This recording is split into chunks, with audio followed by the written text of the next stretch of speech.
Hello, ladies and gentlemen. Welcome to episode 3 of the Standing on Business podcast. I'm Mark Mausner here with my guest.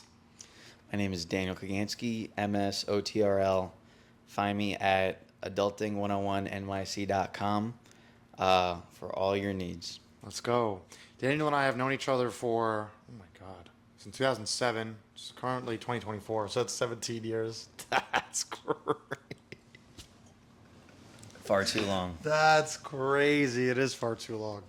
I don't want to know you anymore. Get out. That's a whole person that could almost vote. Yeah, that's a really long time. Since 6th grade, we got sat next to each other, first day of 6th grade, and the rest is history. So what do you do, man? Tell the audience what you do for a living. OT, occupational therapy. Everybody, the common misconception is, oh, you help me find a job or you help me with my job. No, the way we define it is that an occupation is something that you do on a daily basis, something that occupies your time. So, like, if you're having difficulty, or let me backtrack even a little bit more. So every day, what do? You get up, you get dressed, you brush your teeth, you go to the bathroom, you take a shower, get dressed. All these things are occupations. These are things that you do all the time. They occupy your day. And if you were to, at any point, have issues with these things, you might consult with an occupational therapist. So a lot of the time that comes up in hospitals. Somebody has a stroke, they have to relearn how to walk. That's physical therapy, but they also have to relearn how to eat, how to drink, how to get dressed, how to wipe yourself in the bathroom. I don't even know how to do that at all. I need your help. That's why I'm here. Please. We're going to be real hands-on today, guys. On today's episode, how to wipe your ass. But so it's also very broad. So that's like the hospital setting. There's also the school setting where a student, typical day with a student is, you go to school, you sit in a classroom for the class period, maybe 45 minutes long, might be an hour. You take notes, you attend to what the teacher's saying. And these are all things that occupy your time. So if you have issues with these occupations, let's say you have ADHD or sensory issues and you need other things to help you stay engaged. Let's say you have dyslexia. Taking notes, that's an occupation that's important for any student. That becomes difficult for you. You might need some assistive tech. You might need some speech to text. You might need some word prediction software, basically to help you fulfill that occupation. So occupational therapist, it's a very broad domain. It's part of the reason why I like it so much. You can do anything. You can work in a hospital. You can work in mental health. You can work with pediatrics, like students in schools. A little bit of that Russian accent just came out there. It's really endless. Did it? Pediatrics. A little bit. Pediatrics. But yeah, so it's a very broad field. Part of what attracted me to it, I didn't want to do something that I would start finding repetitive. So this is one of those things that is not. And if you do get tired of doing what you're doing, you could switch into a completely other setting within the field, which is awesome.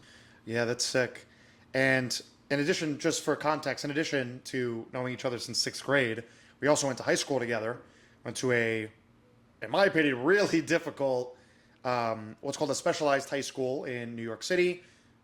Went to a school called Brooklyn Tech. In New York City, for those who don't know, there are schools for which you have to take a test called the SHSAT, Specialized High School Standardized. What does the A stand for? Something as I don't know what the A stands for. It's a test that you take to get in. Okay, there's Brooklyn Tech, there's Stuyvesant High School, which is probably the cream of the crop, Staten Island Tech, Bronx High School of Science. But yeah, so we went there, and I'm not gonna lie, dude, I was not a terrible student, but I didn't get straight A's either. I struggled a lot, particularly with math and STEM stuff, which Brooklyn Tech was not the right school to go to then in that case, because Brooklyn Tech was a STEM school. The mascot for Brooklyn Tech is literally called the Engineers. And there were a couple of classes that are, I believe, unique to Brooklyn Tech that other schools won't have you take. So we took DDP. Well, that was sophomore year was DDP, right? No, DDP was freshman year. We learned how to extrude things. Yeah, we learned how to use How'd you even describe it? Architecture software? Yeah, it's architecture software. I know an architect, so I actually know a little bit more about this now that I don't take the class. Funny enough, but yeah, it's a program used to 3D model and build things. Um, yeah, So just to give you an idea, that's the type of school it was. We had that freshman year, and then sophomore year was DE, digital electronics. Is that what that stood for? Correct. Which is, how would you describe that? Sort of learning how circuitry works and how electricity, the foundational technology behind electricity, yes. essentially. Both of which I struggled with, as well as math. So I don't think yeah. I could pull a single thing out of my ass that I learned in that class. Me neither. I was barely able to describe it just now. But what I will say about tech, and I want to hear a little bit more about your experience, my grades were like okay. But what I realized after tech was that it was a very difficult school that required, honestly, just a baseline level of intelligence. Let's just be real. Not everyone had that. But a lot of the students there were just, this may be a little controversial nowadays, just naturally smart. Sorry, some people are smarter than others. Sorry. In different domains, of course, it varies. But yeah, I think you needed a certain level of just baseline intelligence to get in.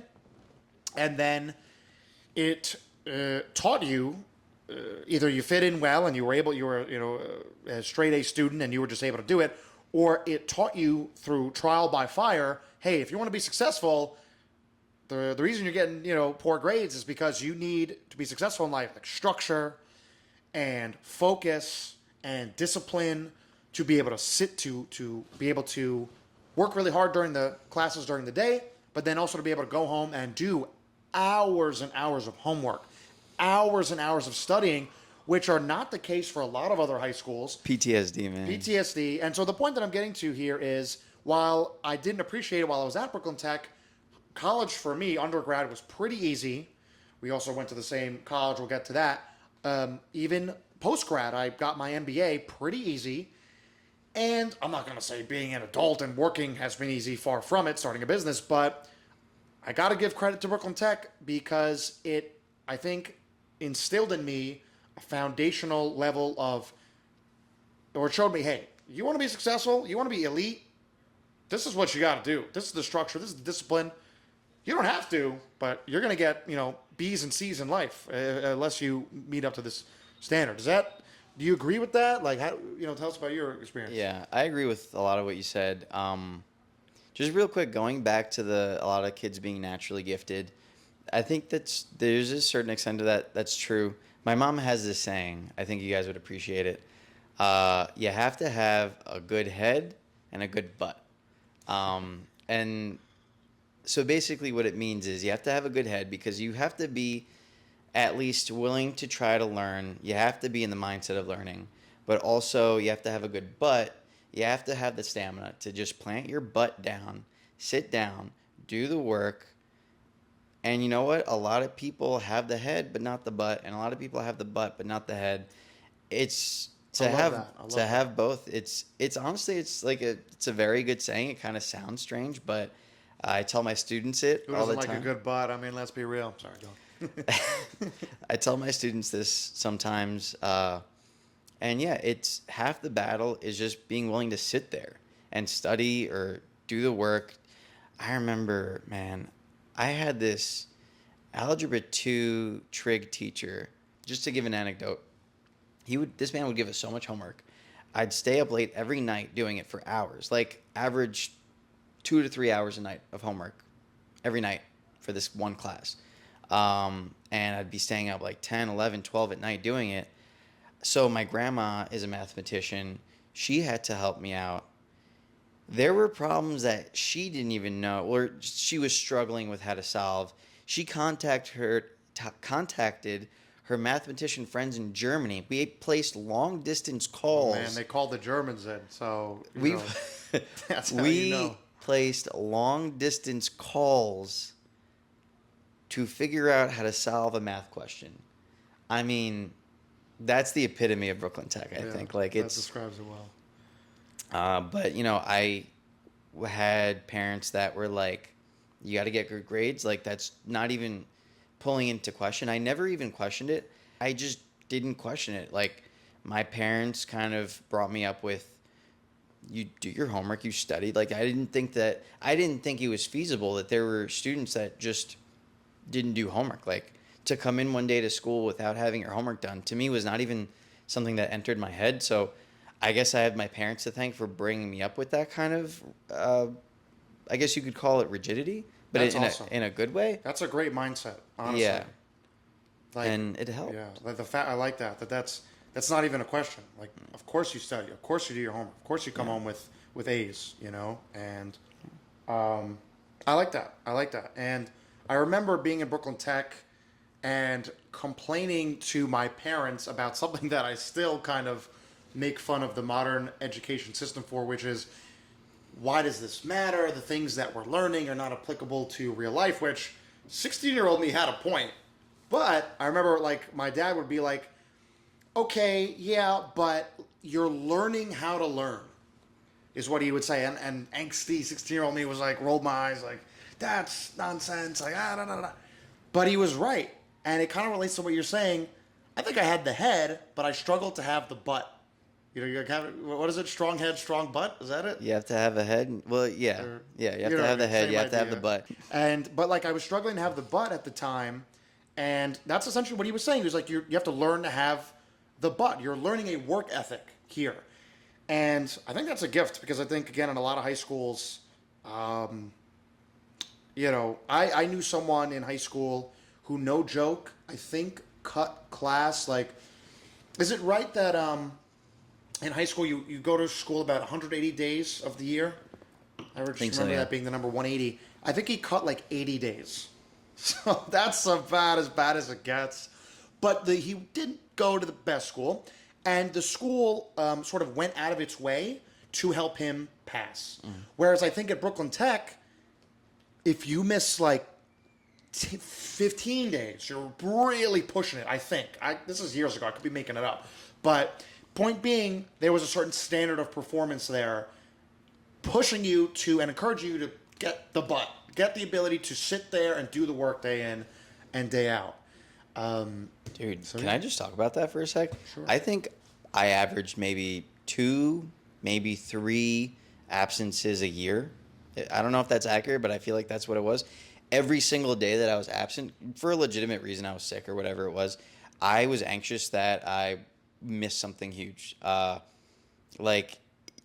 to be absent 15 days, you're going to have a difficult time catching up 100%. If you're consistently absent. Brooklyn Tech is the largest high school in America. I think that's true. I'm not guaranteeing that.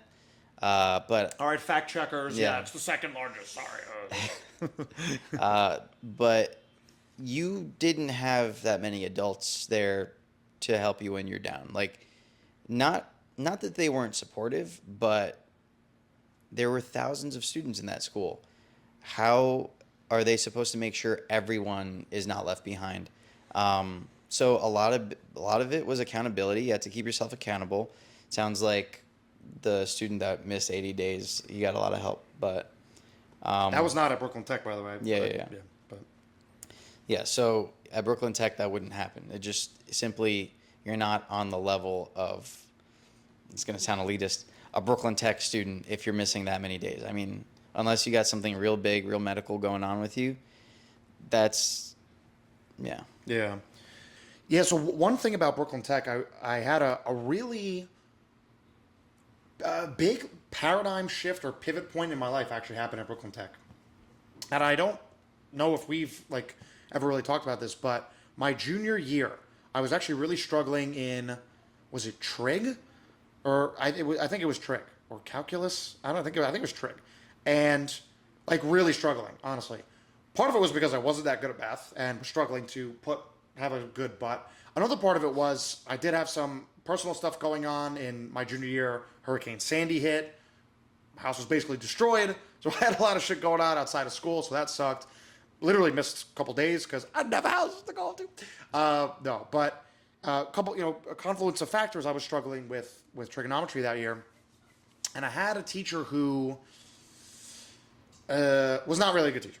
and I'm very sympathetic toward teachers. One of the hardest jobs that there is, but I think this guy kind of I wasn't really getting the attention I needed from the teacher, and my parents luckily were able to get me a tutor. A lot of families can't. I mean, it wasn't crazy expensive, but that's very privileged and lucky. Some families can't afford that. And long story short, I was able to completely turn it around.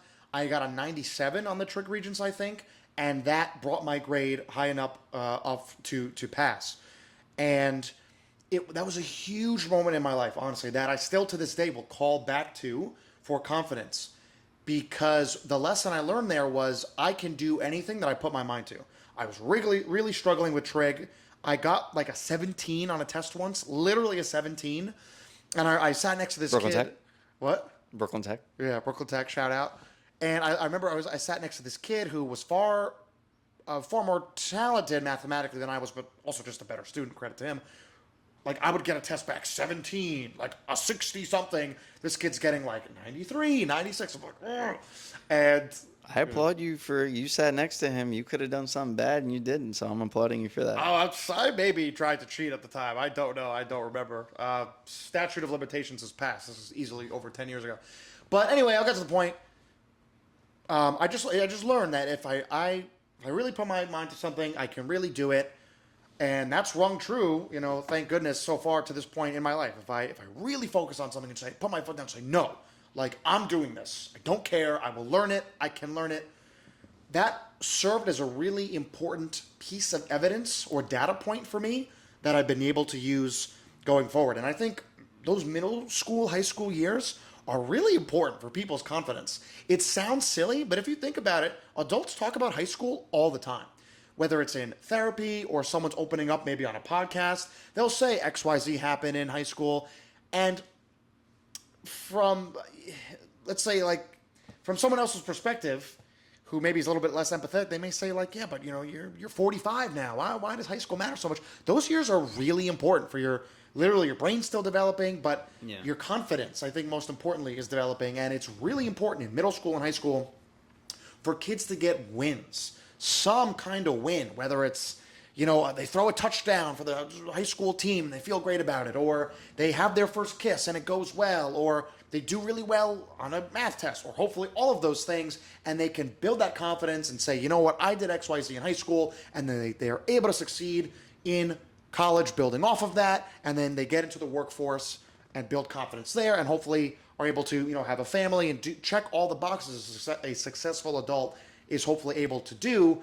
A lot of people have tough childhoods and turn it around, but I think, again, hopefully you can get some of those wins in middle school, high school, because it's much easier, I think, to build on that than that time period where you kind of don't really have a lot of success. So. Confidence is half the game. You have to have the prerequisite knowledge. You have to have the evidence-based stuff. You have to know what you're doing, know what you're talking about. But you also can't be timid and unsure, unconfident. Really, I think in order to get ahead in this world, and I don't think this is some groundbreaking stuff, but confidence is majorly important. And to have that built up in high school, like you said, you have to have some wins in high school. The people that were quote unquote popular in high school, they had that edge to them, whereas somebody that is middle of the pack might be more timid, might be not showing the best version of himself in a college interview. And guess what? That impacts your college that you go to, where you go to school. That impacts your career. That impacts, it's like a domino falling. Where you begin is so important, and those wins matter, like you said. Yeah, big time.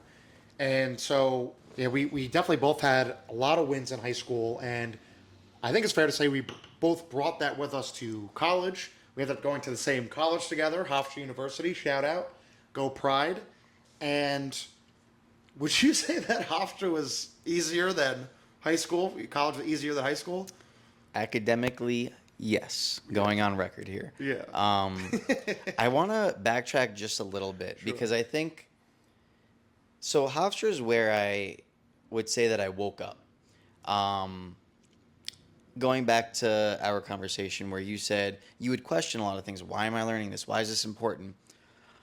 You know what's going on in my head? Just monkey with the cylinders. Like, I'm just going through life in high school, just not really thinking about much, not thinking deeply about much, and I'm not having those questions with myself. Like, why are we learning this? Why is this important? How is this going to help me? And I think it's great that you were thinking about it. I wasn't developmentally there yet, I guess, and which is part of the reason I feel like I would just go along, do my homework, not That may have question played anything. to your advantage, if anything. Maybe, but I also think it was detrimental in a couple ways, because I think asking those questions is important growing up. But transitioning now, talking about Hofstra, I think that's where I woke up and I was like, wait, questions about life, huh? So Hofstra was big. Hofstra was like, Bloom? Is that what you're trying to...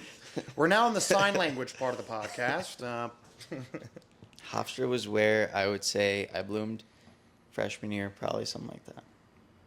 I completely agree with everything you just said. I think we're kind of talking about sentience. There's a difference. There's sort of a leap in consciousness that I think everyone takes at varying stages, where you go from, I know exactly what you're talking about, that monkey playing the cymbals in your head.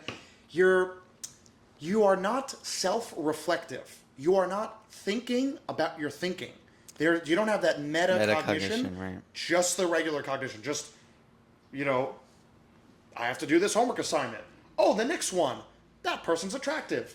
Like, there's no second level. Like, what am I? Who am I? What am I trying to do in life? Oh, I kind of like being this person. Oh, that's not really who I want to be. That level of thinking. I think for me, I think about freshman year at Hofstra was definitely when it started to come about.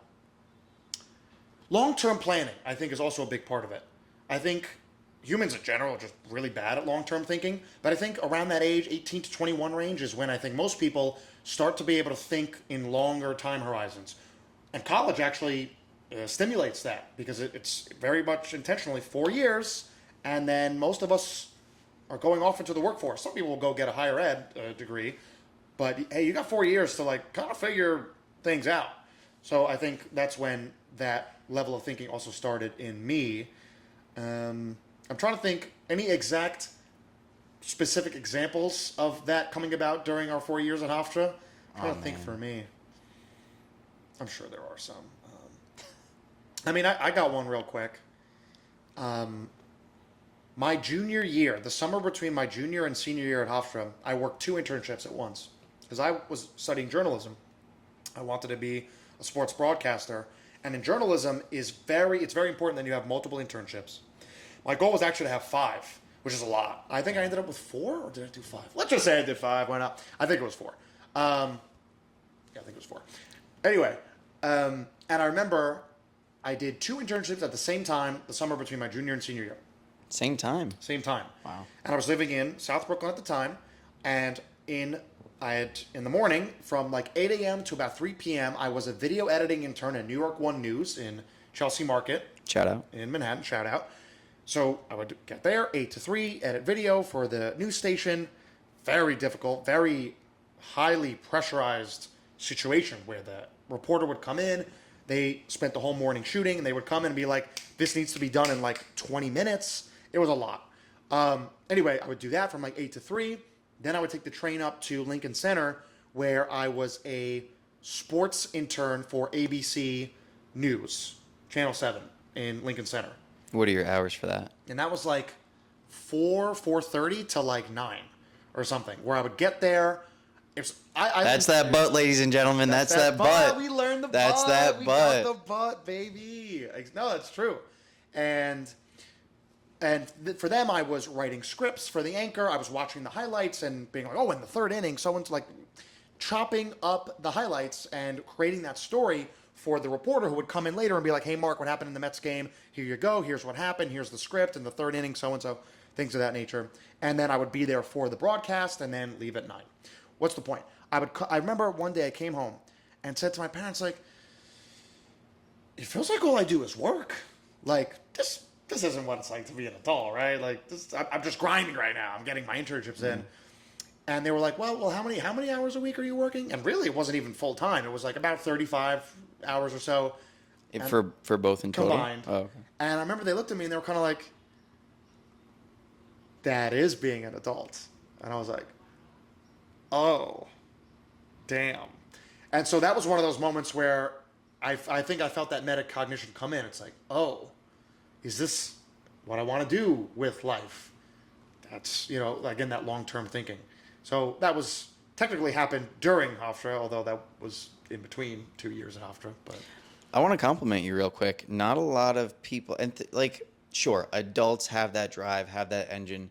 College students, I think that's impressive to want to get after it, have 2 internships at the same time. Go on. Yeah, no, that's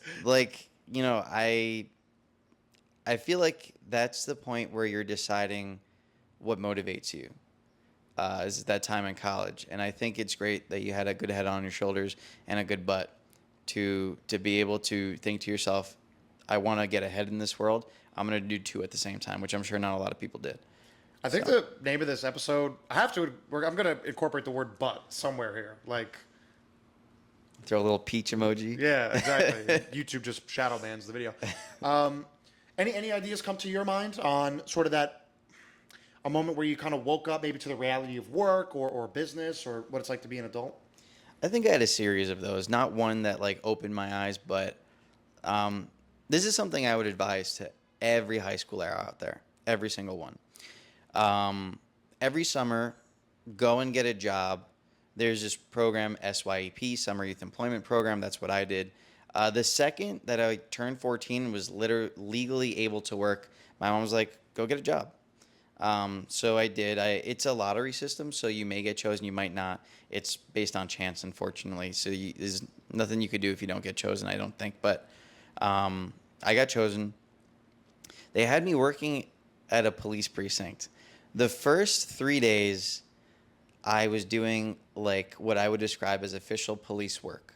I remember copying down things from one book into the other, taking their data down, and I was writing things like burglary, 7:35 a.m. Just That's cool. I was 14 years old. Wow.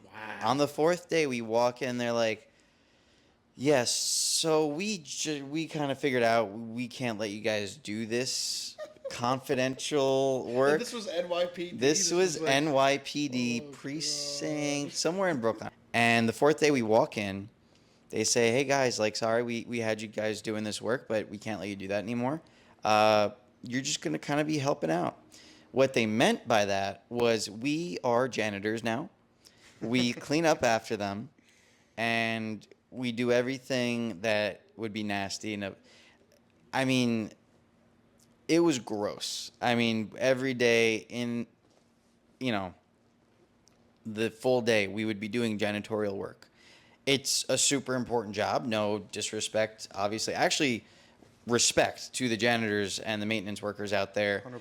It's a physical job. I didn't like it, but literally I would take out the garbage. I have this core memory of throwing the dozens of black tied up garbage bags into the dumpster over my shoulder, and just mystery fluid leaking down my forearms, and just being 14 years old thinking ew.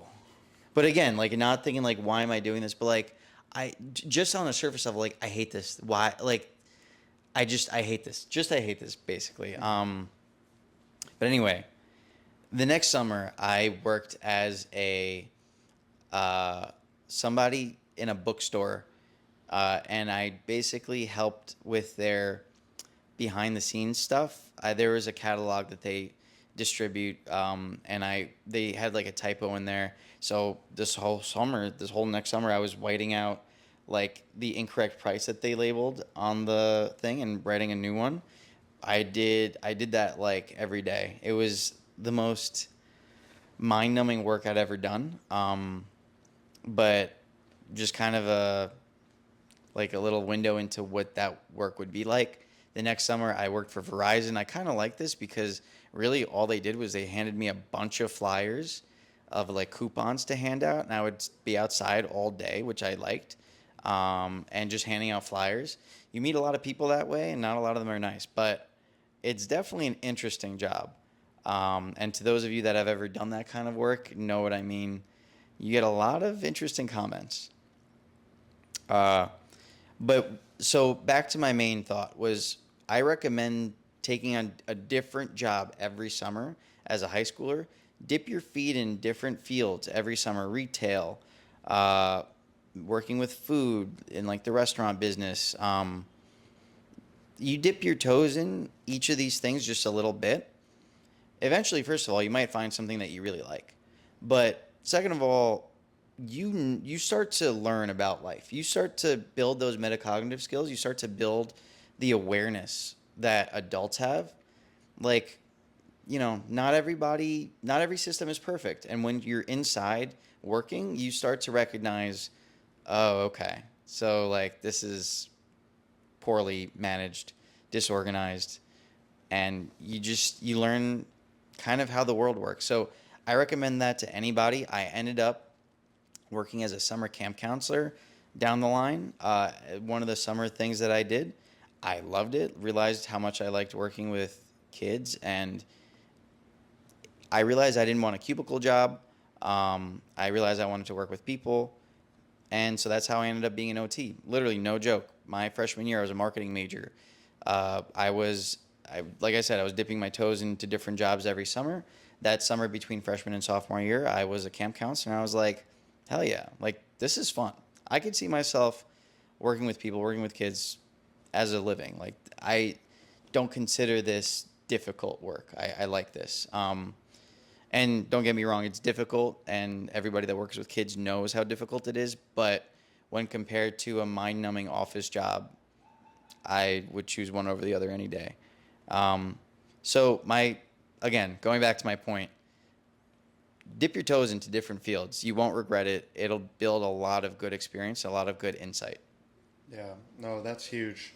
When did we when did we sort of gain that metacognition in college? And neither of us mentioned a specific event or moment that actually happened at Hofstra. Thanks, Hofstra. Thanks. No, I actually loved Hofstra. Yeah. So I'm just BSing, but Yeah. yeah. But dude, this was awesome. Thank you for coming on. I'm realizing we could talk literally for hours about just growing up and learning and about all the things that we want to do in the future. So we'll definitely have you back on the podcast, my friend. Yeah, we talked all this about high school, college. We haven't talked about middle school. Yeah, I haven't talked about middle school. Any plugs? You want to plug a website or socials, or you also don't have to, but anything? Yeah, so adulting101nyc.com. Those of you who have kids or maybe are an adolescent growing up, that's you, I'm looking right at you. If you're unsure of the skills that you need in order to be an adult in NYC, I mean, taking the train, like how do transfers work? What's an Omni card? They're replacing Metro cards. Paying tip at a restaurant. How do you pay with a credit card? Basic financial literacy. So this is a program that I've designed where it's a kind of like week-long boot camp intensive. So it's intense in the moment. It's a whole week of adult stuff. You learn how to do all these hands-on things in the community, but it's not a whole lot of time. It's just a week. So it's not a whole big commitment, but just be ready to learn. We learn all types of adult skills. Like I said, hands-on in the community. That's the plug. You can learn as much as you want from listening to your dad talk about taxes or, learning home ec from school if you have a high school that teaches home ec. But you're not going to be in the community, in a restaurant, in a bank, in an open house, talking to a real estate agent, whereas you might learn these skills in my program, adulting101nyc.com. Awesome. Like you said, Adulting NYC. Let's be honest, some of you adults need some adult skills, okay? You don't service grown men and women, correct? I do not, unfortunately, but maybe as a private client, You're out of luck. Sorry. I could do some stuff. The website is almost operational. If it is something that you're interested in, but you can't find how to register on the website yet, feel free to sign up in the subscription on the website. I'll get an email and I'll reach back out to you. Boom. And that'll do it for this episode of the Standing on Business podcast. Mark Mausner, Daniel Kagansky, Work on your butt. Until next time.